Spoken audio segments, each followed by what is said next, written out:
રામદેવજી બાપાના ભાભી અને તેમના દાસી ગૌશાળાની અંદર ગાયોને નિરણ કરવા જાય છે।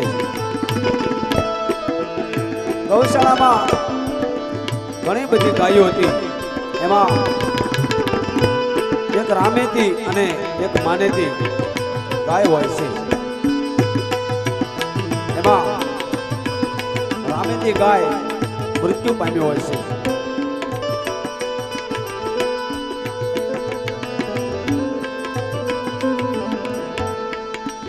ગૌશાળામાં આવી જોવે છે ત્યારે એ ગાય મૃત્યુ પામ્યા હોય છે અને રામદેવજીના ભાભી શું કહેવા લાગ્યા છે? અરે દાદી, આપણી ગૌશાળાની અંદર રામેતી અને માનેતી ગાય છે, એને તો સાલ આપણે નિરણ કરવા જાવી। તો હાલો માતાજી, આપણે નિરણ કરીએ છીએ।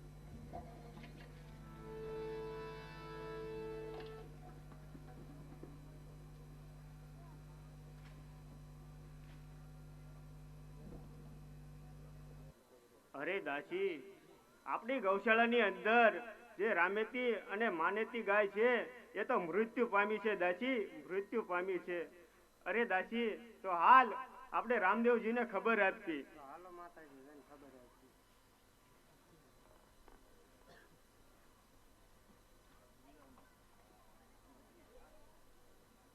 ગૌશાળામાં ગાયોને નિરણ કરવા ગયા હોય છે,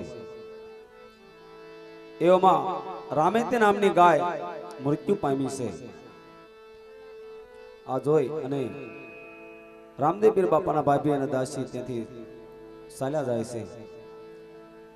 રામદેવજી બાપા રંગમહેલમાં બેઠા હોય છે। રામદેવજીના ભાભી અને દાસી રામદેવજી બાપા સવારનો સૂર્ય ઉદય થતા દાતણ કરતા હોય છે। એવામાં રામદેવ પીર બાપાના ભાભી રંગમહેલમાં આવે છે અને રામદેવજીના ભાભી રામદેવજી મહારાજને શું કહેવા લાગ્યા છે?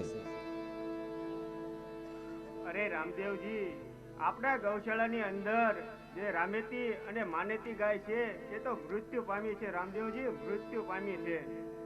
અરે શું ભાભી, આપણી ગૌશાળાની અંદર ગાય મૃત્યુ પામી છે એમ? હા રામદેવજી, મૃત્યુ પામી છે। અરે ના ભાભી ના, આપણી ગાય મૃત્યુ ન પામે ભાભી। ચાલો આપણે ગૌશાળાની અંદર જઈએ।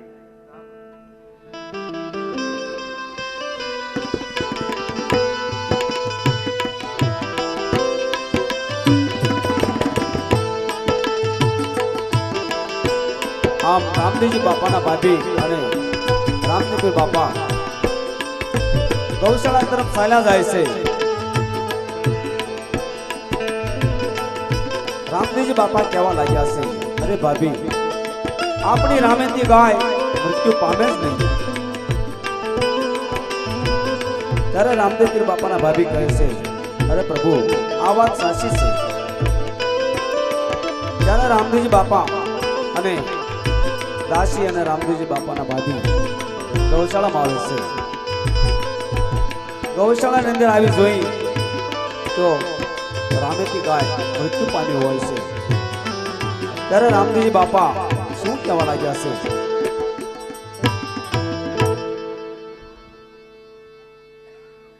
અરે ઉઠો ગાય માતા, ઉઠો, તમે તો એક જગતમાં પૂંજવા લાયક છો ગાય માતા। તમારે ઘેરે તમારો વાસરડો ભાંભોડા નાખે છે। ઉઠો ગાય માતા, ઉઠો। અરે હા ભાભી, તમે તો કહેતા હતા ને કે આપણી ગાય મૃત્યુ પામી છે। જુઓ, આ ગાય તો જીવે છે। અરે દાસી, આપણી જે ગૌશાળાની અંદર રામેતી અને માનેતી ગાય હતી એને રામદેવજીએ જીવન દાન આપ્યું છે દાસી, જીવન દાન આપ્યું છે।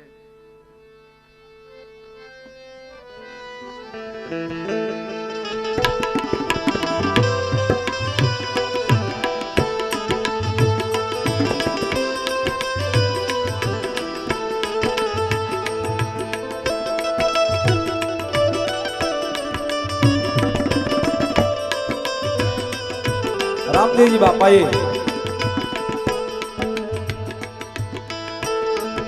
ગૌશાળામાં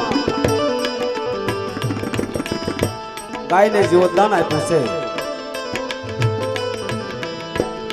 અને રામદેવીર બાપાના ભાભીએ અને દાસીએ જોયું છે ત્યારે દાસી જ્યાં ગાય માતા જીવતદાન આપ્યું છે એ જોઈ અને તેથી ચાલ્યા જાય છે. નેતલને રંગમેલમાં બેઠા હોય છે અને દાસી નેતલને આવી અને શું કહેવા લાગ્યા છે? અરે માતાજી, આપણા ગૌશાળાની અંદર જે રામેતી અને માનેતી ગાય હતી એ મૃત્યુ પામી હતી અને મારા બાપુએ એ ગાયને જીવન દાન આપ્યું છે. માતાજી, જીવન દાન આપ્યું છે. અરે શું દાસી, તારા બાપુએ મરેલી ગાયને સજીવન કરી એમ? હા માતાજી. અરે દાસી, તો મારે તારા બાપુને એક પ્રશ્ન પૂછવો પડશે.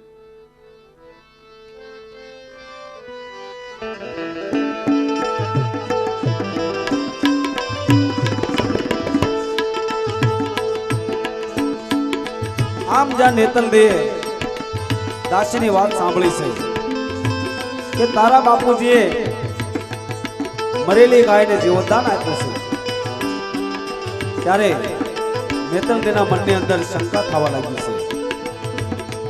નેતલ દે કહેવા લાગ્યા છે કે તારા બાપુજી મરેલી ગાયને જીવતદાન આપ્યું છે, આવા અનેક વર્ષા પૂર્યા છે. ત્યારે નેતલ દેની મનની અંદર એમ થાય છે કે મારે પણ આ દેને પીરાઈનો પરસો જોવો છે. આવી નેતલ દેના મનની અંદર શંકા થાય છે. રામદેવજી બાપા રંગમહેલમાં બેઠા હોય છે અને નેતલ દે રામદેવજી બાપાના રંગમહેલ તરફ ધીરે ધીરે ચાલ્યા આવે છે અને નેતલ દે આ રામદેવજી બાપાના રંગમહેલમાં આવી અને શું કહેવા લાગ્યા છે?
એવો તો તમારે કયો પ્રશ્ન છે?